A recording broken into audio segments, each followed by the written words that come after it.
Hello student, welcome to my YouTube channel A1 Study Fan Club. I hope you will be better. Let's start our class now. तो हम लोग कहाँ तक पढ़े थे? हम लोग पिछले क्लासेज में एक्सरसाइज नंबर 5 तक पढ़ चुके थे। ये हमने आप लोगों को होमवर्क दिया था HW में। आई होप आप लोगों ने इसे कंप्लीट कर लिया होगा, बहुत ही आसान था। तो हम लोग यूट्यूब पर कितने क्लासेस कर चुके हैं? अब तक हम लोगों ने 5 क्लासेस यूट्यूब पर कर लिए हैं। यदि आप लोगों ने अभी तक उसे वॉच नहीं किया तो देख लीजिए, उसके बाद ये नेक्स्ट क्लास करिए। आइए हम लोग आगे बढ़ते हैं। और आज हम लोगों को कहाँ से पढ़ना है, ध्यान दीजिए। आज हम लोगों को पढ़ना है इम्परेटिव सेंटेंस से। आज हम लोगों को कहाँ से पढ़ना है? इम्परेटिव सेंटेंस से। तो आप लोग अगली हेडिंग क्या बनाएंगे? इम्परेटिव सेंटेंस से।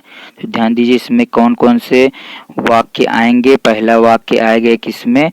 आदेश टाइप से, जिसमें हम लोग कमांड करेंगे, आदेश करेंगे। दूसरा रिक्वेस्ट टाइप होगा। तीसरा हमारा एडवाइस टाइप होगा, जिसमें हम लोग परामर्श, सुझाव या सलाह देते हैं। तो ध्यान दीजिए हम लोग कैसे पढ़ेंगे आगे। आगे ध्यान दीजिए, आगे ध्यान देते हैं तो क्या पढ़ना है। देखिए पहला पॉइंट क्या बनाएंगे हम लोग? कमांड से या ऑर्डर बोल सकते हैं। तो ध्यान दीजिए, जिन वाक्यों से कमांड से आदेश का बोध होता है उनके रिपोर्टिंग वर्ब सेड को क्रमशः आस्क्ड या ऑर्डर्ड में भाव के अनुसार बदल दिया जाता है, चेंज कर दिया जाता है। ऐसे वाक्यों में कर्ता यू मतलब सब्जेक्ट यू छिपा रहता है। वाक्य का प्रारंभ क्रिया के फर्स्ट फॉर्म से होता है, मतलब वर्ब की फर्स्ट फॉर्म से। अतः इनडायरेक्ट स्पीच बनाते समय दैट या इफ का प्रयोग न करके किसका प्रयोग करते हैं? टू का प्रयोग करते हैं। ये आप लोग याद रखिएगा, बहुत ही इम्पोर्टेंट है। तो आइए आगे ध्यान देते हैं, एग्जाम्पल से समझ जाएंगे हम लोग। एग्जाम्पल देखिए क्या है। एग्जाम्पल पर क्या है, ध्यान दीजिए। एग्जाम्पल क्या है, ध्यान दीजिए। एग्जाम्पल में है क्या? एग्जाम्पल हम लोगों का है, पहला एग्जाम्पल है, ध्यान दीजिए यहाँ पर। The teacher said to the boys, अध्यापक ने लड़कों से कहा get out from the class, मतलब क्लास या कक्षा से बाहर चले जाओ। तो क्या कर रहा है यहाँ पर? अध्यापक आदेश दे रहा है, जैसे कि आप लोगों को समझ में आ गया होगा।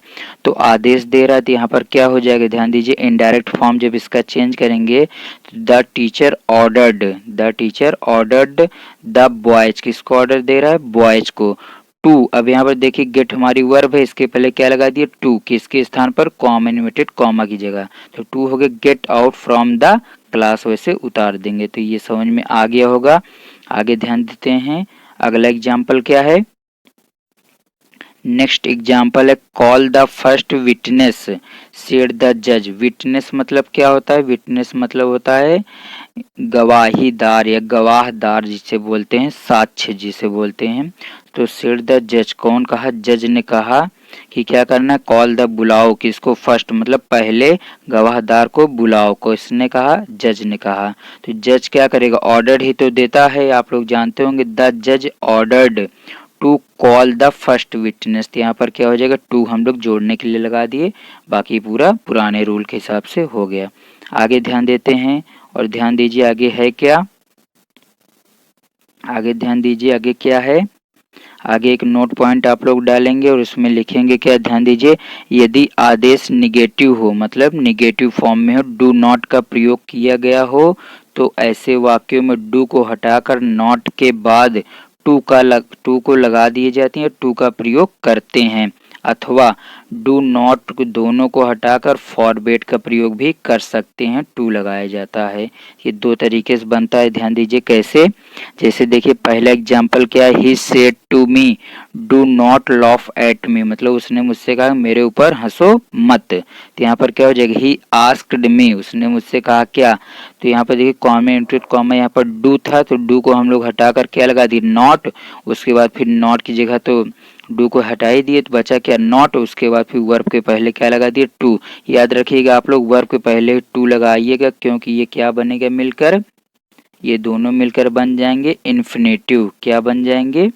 ये बन जाएंगे इन्फिनेटिव। तो आई होप आप लोग समझ गए होंगे। यहाँ पर ये इन्फिनेटिव बन गया।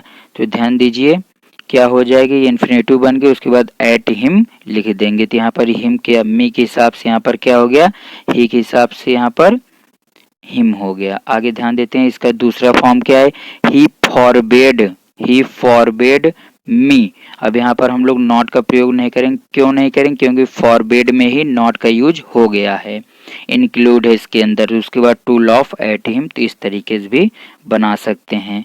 तो आप लोग की इच्छा है, चाहे पहले तरीके से बनाइए चाहे दूसरे तरीके से, दोनों क्वेश्चन हमारा सही रहेगा दोनों रूप में।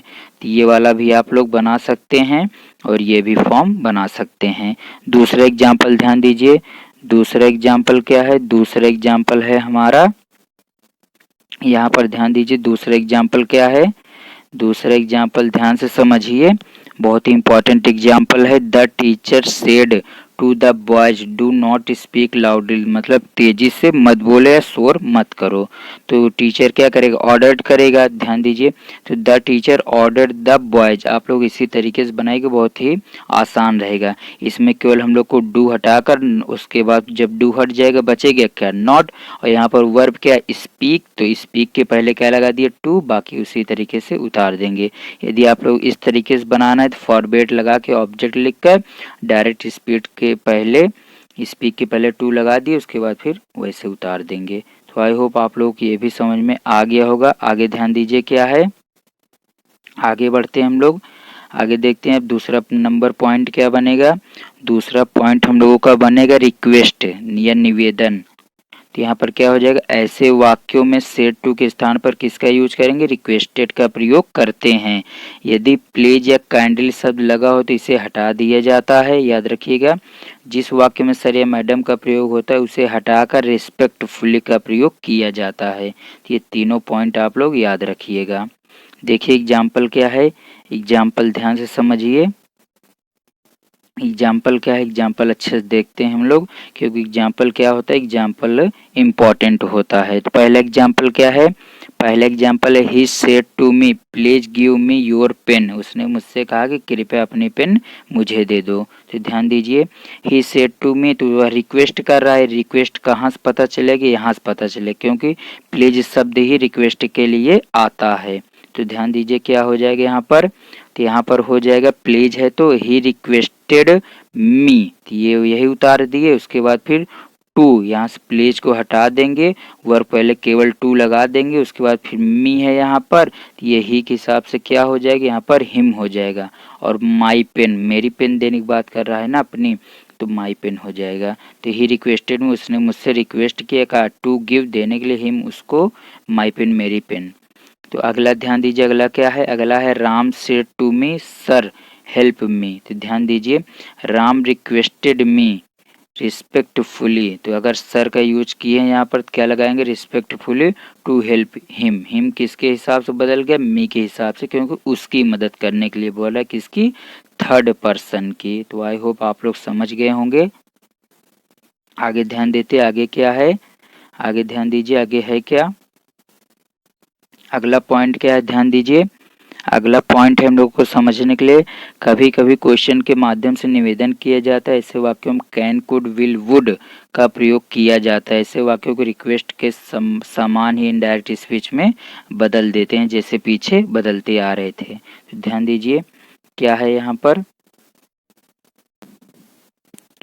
तो ध्यान देते हैं हम लोग। अगला एग्जाम्पल क्या है, एग्जाम्पल ध्यान दीजिए, एग्जाम्पल क्या हो जाएगा हम लोगों का, एग्जाम्पल यहाँ से हो जाएगा क्या, ध्यान दीजिए एग्जाम्पल क्या था, the boy said to me will you please me to help me to lift the box, lift the box. तो यहाँ पर क्या बोला है, the boy said to me, लड़के ने मुझसे कहा, या लड़के ने मुझसे कहा, क्या कहा, विल यू, क्या आप कृपया मदद कर देंगे, क्या करने में, हेल्प मी, मेरी मदद कर देंगे, टू लिफ्ट, उठाने में, द बॉक्स मतलब बॉक्स को उठाने में, क्या आप मेरी मदद कर देंगे। तो यहाँ पर ध्यान दीजिए लड़का क्या कर रहा है, रिक्वेस्ट कर रहा है। तो the boy requested me to help, मदद करने के लिए मांगा था, हिम उससे, to lift the box, box को उठाने के लिए। ध्यान दीजिए यहाँ पर क्या हुआ है, हम लोग ऑब्जेक्ट तो मी की तरह मी यहाँ पर है, उसके बाद कॉमा इन्वर्टेड कॉमा जो क्या लगा दिया, टू लगा दिया। उसके बाद डायरेक्ट हम लोग किसका यूज कर दिए हैं, हेल्प का यूज कर दिए, मतलब वर्ब, क्योंकि इसके बाद वर्ब आएगी तो इस शब्द को हम लोग हटा दिए हैं यहाँ से। तो आई होप आप लोग को समझ में आ गया होगा। आगे बढ़ते हैं, दूसरा एग्जाम्पल ध्यान दीजिए क्या है। The stranger said to the passer by, passer by मतलब राहगीर या गुजरने वाले। तो ध्यान दीजिए क्या हो जाएगा, कैन यू टेल मी, क्या आप मुझे बता सकते हैं, द वे रास्ता to the railway station, railway station का आप मुझे रास्ता बता सकते हैं, ये पूछ रहा है, तो रिक्वेस्ट कर रहा है। क्या हो जाएगा, द स्ट्रेंजर, स्ट्रेंजर मतलब अजनबी, स्ट्रेंजर मतलब अजनबी। क्या होगा, the stranger requested the passer by to tell, फिर देखिए वर्ब मिल गया, टेल मतलब बताना, उसके पहले टू लग गया, वर्ब बन गया, हिम उसे, the way to the railway station वैसे उतार देंगे। अगला एग्जाम्पल ध्यान दीजिए क्या है। He said to him, he said to him, could you lend me your book for a minute, क्या आप एक मिनट के लिए अपनी किताब मुझे दे सकते हैं, उधार दे सकते हैं। तो यहाँ पर lend मतलब उधार देना होता है। अगला ध्यान दीजिए क्या हो जाएगा, he requested him। अब देखिए वर्ब क्या है, वर्ब को पकड़ लीजिए, उसके पहले टू लगा के बाकी सेम ऑब्जेक्ट को बदल देंगे, मी के स्थान पर या हिम हो जाएगा, योर बुक यहाँ पर हिज बुक हो जाएगा, फॉर ए मिनट वैसे उतार देंगे। तो आई होप आप लोगों को समझ में आ गया होगा। अब आगे बढ़ते हैं, आप लोग चाहें तो इसके स्क्रीनशॉट ले सकते हैं। आगे बढ़ते हैं, लास्ट देखते हैं हम लोग क्या है, लास्ट नंबर क्या, थर्ड नंबर पॉइंट क्या है, एडवाइस। थर्ड नंबर पॉइंट क्या पढ़ेंगे, एडवाइस के बारे में हम लोग पढ़ेंगे। तो क्या हो जाएगा, ध्यान दीजिए, the doctor said to the patient take complete rest, मतलब आप आराम करें। डॉक्टर क्या बोल रहा है रोगी से कि पूरी तरह से आराम करो, ध्यान दीजिए। तो the doctor advised the patient, यहाँ पर क्या हो जाएगा, पेशेंट हो गया, फिर देखिए वर्ब क्या है, टू लगा दिए, फिर पूरा वैसे उतार दिए। तो आई होप आप लोग अब तक समझ में आ गए हो कि केवल वर्ब के पहले टू का यूज करना है इंपरेटिव सेंटेंस में। अगला ध्यान दीजिए, my friend said to me, my friend said to me, क्या हो जाएगा यहाँ पर, my friend said to me invest your money in unit trust of India, यहाँ पर पैसे को इन्वेस्ट करने की बात कर रहा है या सुझाव दे रहा है। तो ध्यान दीजिए, माई फ्रेंड एडवाइज्ड मी, फिर देखिए इन्वेस्ट क्या होता है, निवेश करना, तो यहाँ पर टू लग गया, इसके पहले इन्फिनेटिव बन गया, बाकी अपना लिख दीजिएगा वैसे, क्योंकि यहाँ पर योर मनी था, तो इसके लिए जब इसकी बात करेंगे तो यहाँ पर माई मनी हो जाएगा। आगे ध्यान देते हैं, अगला एग्जाम्पल क्या है, my elder brother said do not smoke, तो यहाँ पर एडवाइस दे रहा है, तो माई एल्डर ब्रदर मतलब बड़ा भाई, से एडवाइस एडवाइस दिया मी नॉट टू स्मोक, ये डू का कॉन्सेप्ट है, डू को हटाकर नॉट लिखकर स्मोक के पहले टू का प्रयोग कर देंगे। तो आई होप आप लोग को ये भी समझ में आ गया होगा। अब आगे हम लोग पढ़ेंगे नेक्स्ट क्लास में, आप लोग चाहें तो इसका स्क्रीनशॉट ले लीजिए, किसका, एक्सरसाइज नंबर 6 का, जो इसी बेस पर है। एक्सरसाइज नंबर 6 जो